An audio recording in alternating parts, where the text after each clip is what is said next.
વડોદરા જિલ્લામાં ભારે વરસાદ અને પૂરની સ્થિતિ વચ્ચે અનેક ગામો તથા માર્ગો પર જનજીવન અસ્તવ્યસ્ત બન્યું છે અને ખાસ કરીને વાઘોડિયા અને સાવલી તાલુકાના અનેક વિસ્તારોમાં રસ્તાઓ પાણીમાં ગરકાવ થતાં લોકો ભારે મુશ્કેલીમાં મુકાયા છે। અનેક સ્થળોએ વાહન વ્યવહાર ખોરવાયો છે અને લોકો રસ્તા ઉપર અટવાઈ ગયા હોવાના અહેવાલો સામે આવી રહ્યા છે। આ દરમિયાન જિલ્લા સ્તરે ભાજપ દ્વારા કંટ્રોલ રૂમ શરૂ કરવામાં નહીં આવતા રાજકીય ચર્ચાઓએ જોર પકડ્યું છે। પ્રદેશ ભાજપ દ્વારા કંટ્રોલ રૂમ શરૂ કરવાની વાત વચ્ચે વડોદરા જિલ્લા ભાજપ પ્રમુખ ડોક્ટર બીજે બ્રહ્મભટ્ટે જણાવ્યું કે જિલ્લાના ધારાસભ્યો પોતાના વિસ્તારોમાં પરિસ્થિતિ પર નજર રાખી રહ્યા છે અને જરૂરી કામગીરી કરી રહ્યા છે। તેમના જણાવ્યા મુજબ જિલ્લા સ્તરે અલગથી કંટ્રોલ રૂમ શરૂ કરવાની જરૂરિયાત નથી। જિલ્લા પ્રમુખના આ નિવેદન બાદ વિવિધ પ્રકારની ચર્ચાઓ શરૂ થઈ ગઈ છે। વિપક્ષ અને કેટલાક સ્થાનિકો સવાલ ઉઠાવી રહ્યા છે કે આવી વિકટ પરિસ્થિતિમાં જિલ્લા સ્તરે સંકલન માટે કંટ્રોલ રૂમ હોવો જરૂરી હતો। બીજી તરફ ભાજપનું કહેવું છે કે દરેક વિસ્તારના ચૂંટાયેલા પ્રતિનિધિઓ અને સ્થાનિક તંત્ર લોકોની મદદ માટે સક્રિય છે। હાલ ભારે વરસાદને પગલે અનેક વિસ્તારોમાં પરિસ્થિતિ પર સતત નજર રાખવામાં આવી રહી છે અને લોકોને બિનજરૂરી મુસાફરી ટાળવા અપીલ કરવામાં આવી રહી છે। જિલ્લા ભાજપ પ્રમુખ ડોક્ટર બીજે બ્રહ્મભટ્ટના નિવેદન બાદ આ મુદ્દે રાજકીય ચર્ચાઓ વધુ તેજ બની છે।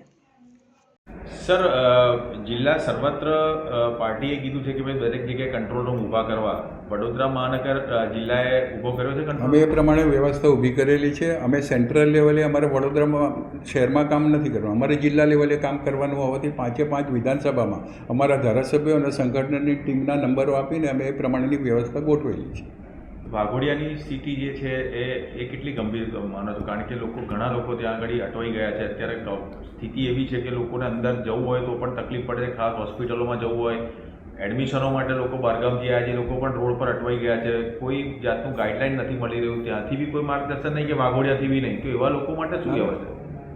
પાર્ટી તરફથી અને સ્થાનિક સરકારનું વહીવટી તંત્ર પણ કામે લાગેલું છે અને આ જે કંઈ પરિસ્થિતિ છે હાલ વરસાદના કારણે એટલી બધી નથી, ઉપરથી દેવ નદી અથવા દેવ ડેમમાંથી જે પાણી છોડવામાં આવે એના લીધે તાત્કાલિક, અને એ લાંબો સમય રહેવાની નથી, તાત્કાલિક ઉતરી જવાની, એટલે તંત્ર કામે લાગેલું જ છે। પણ હવે જે પાણીનો નિકાલ થાય ત્યાં સુધી તો વ્યવસ્થા માટે રાહ જોવી પડશે ને। આજે મારે પોતાને આવવાનું હતું તો હું ડાયરેક્ટ ના આવી શકે, તો મારે કારવણ થઈને ફરીને આવવું પડે છે। જિલ્લાના જે લોકો છે એને શું એશ્યોરન્સ આપશો? જિલ્લાનું જનજીવન ક્યાંય અસર થઈ નથી, સામાન્ય આવન જાવન માટે છે, બાકી કોઈનું સ્થળાંતર કરવું પડ્યું હોય, કોઈના ઘરમાં પાણી ઘૂસી ગયું હોય એવા કોઈ પ્રોબ્લેમ નથી। બાકી રોડ રસ્તાના પ્રોબ્લેમ તો ચોમાસામાં આજે ને કાલે બી રહેવાના છે અને એના માટે તંત્ર કામે લાગેલું છે અને કામ કરશે। આપે કોઈ સૂચન કર્યું છે? કોઈને સૂચન કરી છે કે ભાઈ તાત્કાલિક કોઈ પગલાં ભરો? આપે એક્શન મોડમાં છો, પણ આપે સૂચન કર્યું છે કોઈને? ના, અમારા દરેકે દરેક ધારાસભ્ય અને એની સાથે અમારી સંગઠનની ટીમ તત્પર જ છે, જ્યાં જરૂર પડે ત્યાં જવા તૈયાર છે। અને મેં હમણાં કહ્યું એમ, ધારો કે અહીંયા અત્યારે આ સાયન્સ પ્રક્રિયા ચાલે છે, પણ મને ક્યાંયથી મેસેજ આવે કે આ જગ્યાએ જવાનું છે, આ છોડીને પણ હું ત્યાં જવા તૈયાર છું। અમારા માટે એ પ્રાથમિકતા છે, આપ નથી, બરાબર? Thank you sir.